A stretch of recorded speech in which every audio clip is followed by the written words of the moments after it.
નમસ્તે મિત્રો, હું છું નવરંગ સૈન અને સ્વાગત છે આપનું આઈ એમ ગુજરાતના અમેરિકા સ્પેશિયલ ન્યૂઝ બુલેટિનમાં. મંગળવાર જૂન 23ના સમાચારોમાં જોઈશું અમેરિકાની સિટીઝનશિપ લેવાનું હવે કેટલું મોંઘું થવાનું છે તેની માહિતી. જાણીશું અમેરિકામાં જોબ ગુમાવ્યા બાદ ખોટ ખાઈને પણ પોતાનું મકાન વેચવા માટે ડાલાસ નજીકના એક ટાઉનમાં રહેતા દેશીએ શું કરવાની ફરજ પડી તેની વિગતો. અને છેલ્લે અમેરિકાના વિઝિટર વિઝા લેવા માટે ઇન્ટરવ્યૂ આપવા ગયેલા એક દેશીનો કેમ કચરો થઈ ગયો તેની વાત. ઇમિગ્રન્ટ્સ પાસેથી કમાણી કરવાના એક પછી એક રસ્તા શોધી રહેલું ટ્રમ્પ એડમિનિસ્ટ્રેશન હવે સિટીઝનશિપની ફી વધારવાની પણ તૈયારીમાં છે. DHSએ આ અંગે સોમવારે એક પ્રસ્તાવ રજૂ કર્યો હતો, જેના અમલમાં આવતા જ N400 ફોર્મ સબમિટ કરાવવા માટે 75થી 80% વધુ ફી ચૂકવવી પડશે. આ પ્રસ્તાવિત નિયમ અનુસાર ફિઝિકલ ફોર્મ સબમિટ કરાવનારાને $760 ને બદલે $1330, જ્યારે ઓનલાઈન ફોર્મ સબમિશન માટે $710 ને બદલે $1280 ફી ચૂકવવાની રહેશે. આ સિવાય ઓછી આવક ધરાવતા લોકો પાસેથી અત્યાર સુધી ઓછી ફી લેવાઈ રહી છે, પણ નવા નિયમ હેઠળ આ રાહત બંધ કરી દેવાશે અને સાથે જ સિટીઝનશિપ માટે અપ્લાય કરતા મિલિટરી સર્વિસ મેમ્બર સિવાય જેટલા પણ લોકોને ફી ભરવાથી રાહત આપવામાં આવી છે તે પણ પાછી ખેંચી લેવાનો સરકારનો પ્લાન છે. નવો નિયમ ક્યારથી અમલમાં આવશે તેની કોઈ તારીખ હજુ સુધી જાહેર નથી કરાઈ. જોકે તે પહેલા હજુ ઘણી લાંબી કાર્યવાહી પૂરી કરવાની હોવાથી તેના અમલમાં 1-2 મહિના કે તેનાથી પણ વધુ સમય લાગી શકે છે. DHSનું કહેવું છે કે નેચરલાઇઝેશનની એક એપ્લિકેશનને પ્રોસેસ કરવા માટે જેટલો ખર્ચો આવે છે તેના કરતાં હાલ લેવામાં આવતી ફી ઘણી જ ઓછી છે. તેમાં વધારો કર્યા બાદ સંપૂર્ણ કોસ્ટ રિકવર કરી શકાશે. સિટીઝનશિપ માટે અપ્લાય કરનારા દરેક ઇમિગ્રન્ટની ખૂબ જ ઊંડાણપૂર્વક તપાસ કરવામાં આવતી હોય છે, જેમાં સરકારને સારો એવો ખર્ચો કરવો પડે છે. ટ્રમ્પે એક એક્ઝિક્યુટિવ ઓર્ડર સાઇન કરી આ તપાસને વધુ સઘન બનાવવાનો આદેશ પણ આપ્યો હતો, જેના કારણે કોસ્ટ પણ ઘણી વધી ગઈ છે. ટ્રમ્પ એડમિનિસ્ટ્રેશન 2025થી જ ઇલીગલની સાથે લીગલ ઇમિગ્રેશન પર પણ આકરા નિયંત્રણો મૂકી રહ્યું છે, જેના ભાગરૂપે સિટીઝનશિપની ફી પણ વધારવાની તૈયારી શરૂ કરી દેવાય છે. તેના માટેના પ્રસ્તાવમાં DHSએ જણાવ્યું છે કે સિટીઝન બનવા માંગતા એલિયન્સ એડ્યુડિક્શનની સંપૂર્ણ કોસ્ટ ચૂકવે તે જરૂરી છે. હાલની ફી ઓછી હોવાથી તેની કોસ્ટને રિકવર કરવા માટે અન્ય ઇમિગ્રેશન બેનિફિટ્સ માટે ઊંચી ફી વસૂલવામાં આવી રહી છે.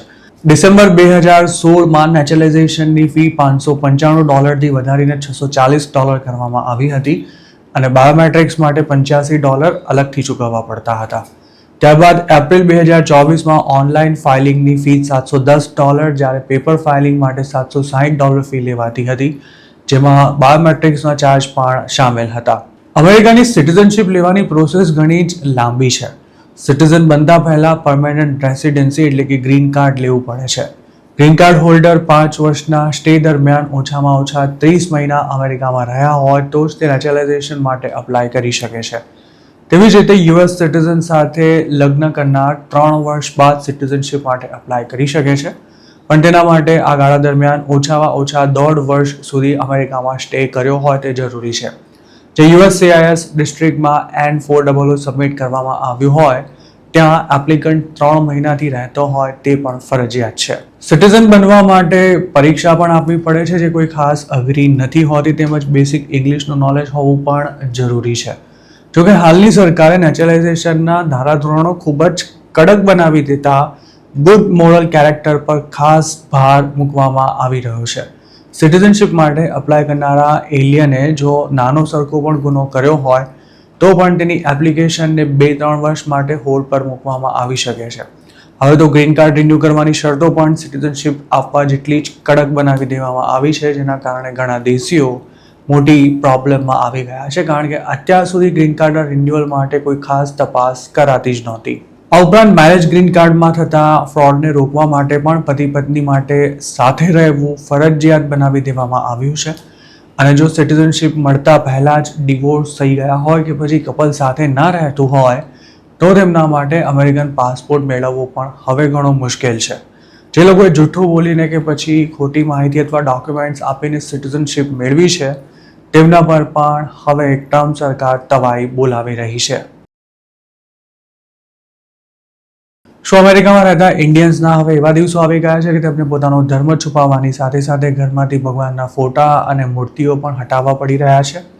આ વાત કદાચ માન્યામાં નહીં આવે, પણ ટેક્સાસમાં બનેલી ચોંકાવનારી ઘટનામાં એક ઇન્ડિયને બ્લુમબર્ગને આપેલા ઇન્ટરવ્યૂમાં કબૂલાત કરી છે કે તેમણે પોતાનું મકાન વેચવા માટે કાઢ્યું ત્યારે મકાન જોવા આવનારાને પોતે ઇન્ડિયન કે પછી હિન્દુ છે તેને લઈને કોઈ વાંધો ન પડે તે માટે ભગવાનની મૂર્તિઓ હટાવી લેવી પડી હતી. આ ઇન્ડિયન યુએસ સિટીઝનશિપ ધરાવે છે, પણ માર્ચ 2026માં જોબ ગુમાવ્યા બાદ તેઓ ખૂબ જ કફોડી સ્થિતિમાં આવી ગયા છે. તે ખોટ ખાઈને પણ મકાન વેચવા તૈયાર છે, પણ હાલ તેનું કોઈ લેવાલ જ નથી. રવિ વાવીલાલા નામના આ ઇન્ડિયન ડાલાસની નજીક આવેલા સાલિનામાં રહે છે અને હાલ તેઓ કદાચ પોતાની જિંદગીના સૌથી મુશ્કેલ પડાવમાંથી પસાર થઈ રહ્યા છે. H1B પ્રોગ્રામ પર વધેલી સખ્તીની સાથે હાલ લોકોને જે રીતે આડેધડ લે ઓફ અપાઈ રહ્યા છે તેના કારણે ડાલાસ ફોર્ટ વર્થ એરિયામાં મકાનોના ભાવમાં ખાસું કરેક્શન આવ્યું છે. મંદીના માહોલમાં રવિ પણ પોતાની પ્રોપર્ટી વેચવા માટે મથી રહ્યા છે અને તેમાં કોઈ અડચણ ન આવે તે માટે તેમણે ઘરમાં મૂકેલી ગણપતિની એક મોટી મૂર્તિ તેમજ દેવી દેવતાઓની તસવીરો અને અન્ય ધાર્મિક ચિહ્નો હટાવી લીધા છે.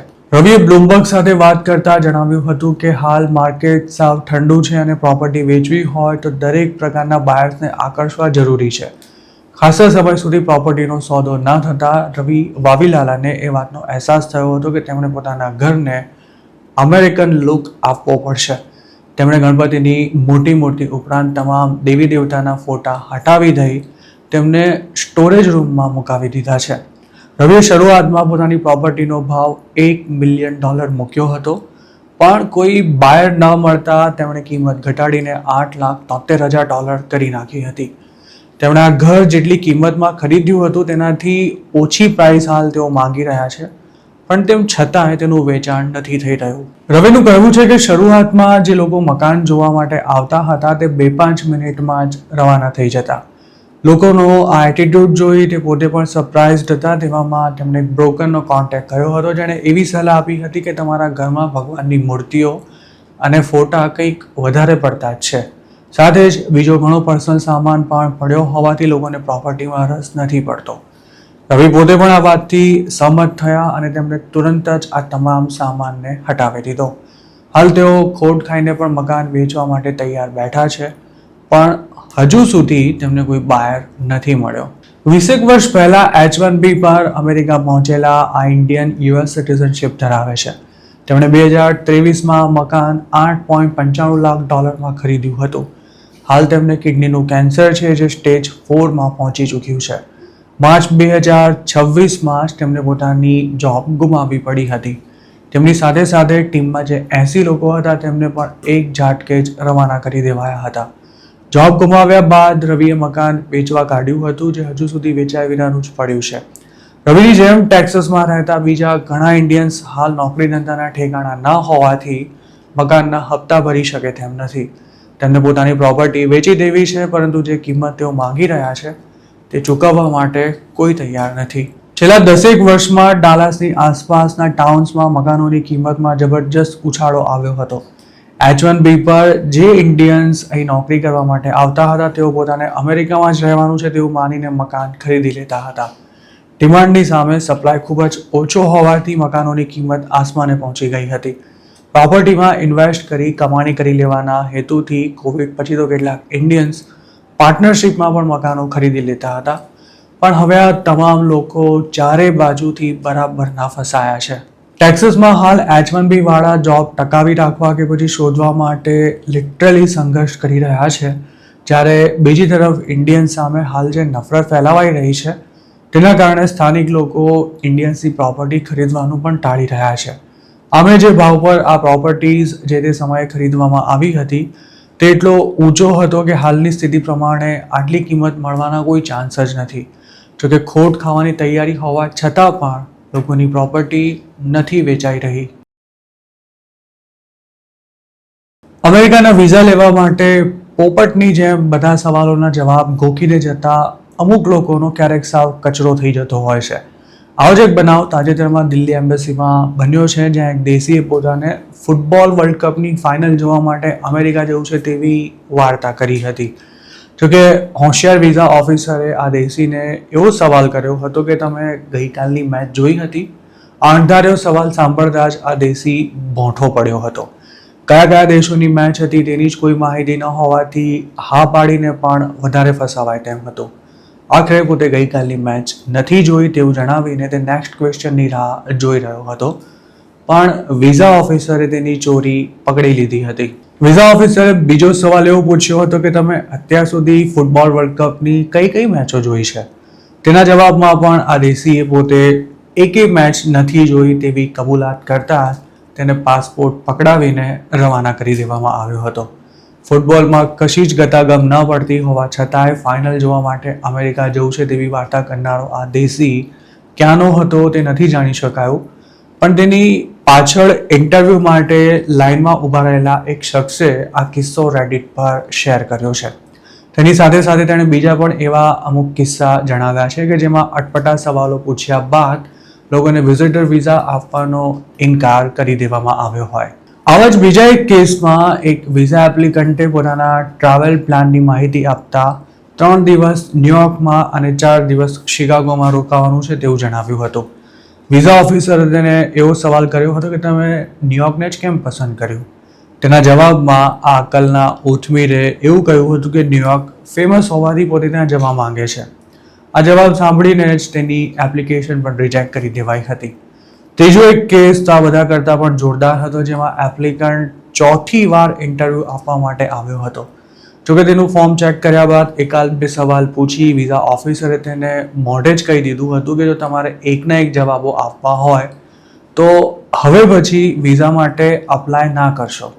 આ શખ્સે ત્યારબાદ દલીલો કરવાનું શરૂ કરી દઈ આખરે પોતાને વિઝા આપવા માટે કાકલુદી પણ કરી હતી અને છેલ્લે સિક્યોરિટીવાળા તેને લઈ ગયા હતા. જે શખ્સે આ અંગેની પોસ્ટ રેડિટ પર મૂકી છે તે પોતે બેંગ્લોરમાં સોફ્ટવેર એન્જિનિયર છે અને તેની મહિનાની સેલરી 2 લાખ રૂપિયા જેટલી થાય છે. તેના પિતાનો ખુદનો બિઝનેસ છે અને તેમની ફેમિલી ઇન્ડિયામાં મલ્ટિપલ પ્રોપર્ટીઝ પણ ધરાવે છે. તે સિએટલમાં રહેતી પોતાની એક ફ્રેન્ડને મળવા માટે અમેરિકા જવા ઈચ્છતો હતો અને તેની ટ્રીપનો ખર્ચો પણ જાતે જ કાઢવાનો હતો. અમેરિકા જવાનો હેતુ પૂછવામાં આવ્યો ત્યારે તેણે શોર્ટ જવાબ આપતા કહ્યું હતું કે પોતે સિએટલ જવા માંગે છે, જ્યાં પાઇક પ્લેસ માર્કેટ અને લેક યુનિયન જોવા છે, તેમજ સ્કાય ડાઇવિંગ કરવાનો પણ પ્લાન છે. તેને એવું પણ પૂછવામાં આવ્યું હતું કે તમારે સિએટલ જ કેમ જવું છે? જેના જવાબમાં તેણે એવું કહ્યું હતું કે આમ તો તે એટલાન્ટા જવાનો હતો, પણ તેની ફ્રેન્ડ પોસ્ટ ગ્રેજ્યુએશન પૂરું કરી સિએટલ શિફ્ટ થઈ હોવાથી હવે તે સિએટલ તેને મળવા માટે જઈ રહ્યો છે. વિઝા ઓફિસરે ત્યારબાદ એપ્લિકન્ટને એવો સવાલ કર્યો હતો કે આ ફ્રેન્ડ તમારી ફિયોન્સી કે ગર્લફ્રેન્ડ છે? તેના જવાબમાં ઇન્ટરવ્યૂ આપનારે પોતે જસ્ટ ફ્રેન્ડ્સ હોવાનું જણાવ્યું હતું. વિઝા ઓફિસરે તેની ટ્રાવેલ હિસ્ટ્રી ચેક કરી હતી અને યુએસ વિઝા માટે અપ્લાય કરનારો આ યુવક કેનેડા, અઝરબૈજાન અને જોર્જિયા ટ્રાવેલ કરી ચૂક્યો હોવાથી તેને અમેરિકાના વિઝા પણ મળી ગયા હતા. છેલ્લે પોતાની પોસ્ટમાં તેણે લગતા લોકોને એવી સલાહ આપી છે કે કોન્ફિડન્સ સાથે વિઝા ઇન્ટરવ્યૂ આપવો ખૂબ જ જરૂરી છે.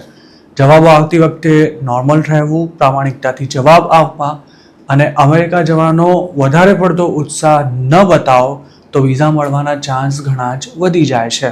એક્સપર્ટ્સો માનીએ તો છેલ્લા એકાદ વર્ષથી ઇન્ડિયન્સને અમેરિકાના વિઝિટર વિઝા મળવાનું પ્રમાણ ખૂબ જ ઘટી ગયું છે. વિઝિટર વિઝા પર યુએસ પહોંચ્યા બાદ પાછા જ ના આવતા હોય તેવા ઇન્ડિયન્સની સંખ્યા ઘણી મોટી હોવાથી અમેરિકાની સરકારે કોઈ પ્રકારના નિયંત્રણો લગાવવાને બદલે ચૂપચાપ ઇન્ડિયન્સનો વિઝા રિજેક્શનનો રેશિયો ખૂબ જ વધારી દીધો છે. જોકે તેને લીધે હવે જે જેન્યુઇન ટ્રાવેલર્સ છે તેમને માટે પણ વિઝા લેવું મુશ્કેલ થઈ રહ્યું છે. ઇન્ડિયામાં સારી આવક હોય, પોતાની પ્રોપર્ટી હોય, તેમજ અમેરિકામાં રોકાઈ જવાનો કોઈ ઈરાદો ન હોય તેવા લોકોને પણ વિઝા નથી મળી રહ્યા. ખાસ તો અમેરિકા પહોંચવા માટે 2-4 દેશોની ટ્રીપ કરનારા લોકોનો હવે ખર્ચો માથે પડી રહ્યો છે અને હવે તો એજન્ટોએ પણ આવા જુગાડ લગભગ બંધ કરી નાખ્યા છે. તો મિત્રો, આ હતા અમેરિકાના આજના મુખ્ય સમાચાર. આપને જો મારી રજૂઆત પસંદ આવી હોય તો આ વિડીયોને લાઇક અને શેર કરવાનું તેમજ આઈ એમ ગુજરાતની યુટ્યુબ ચેનલને સબસ્ક્રાઇબ કરવાનું ભૂલશો નહીં, કારણ કે માત્ર આ ચેનલ પર આપને મળશે અમેરિકામાં રહેતા ગુજરાતીઓ માટેના તમામ મહત્વના સમાચાર અને તે પણ આપની પોતાની ભાષામાં. આપ જો મારી સાથે કોઈ ટિપ શેર કરવા માંગતા હો તો હાલ સ્ક્રીન પર દેખાઈ રહેલા વોટ્સએપ નંબર પર પણ અમારો સંપર્ક કરી શકો છો. આપની ઓળખ ગુપ્ત રાખવામાં આવશે.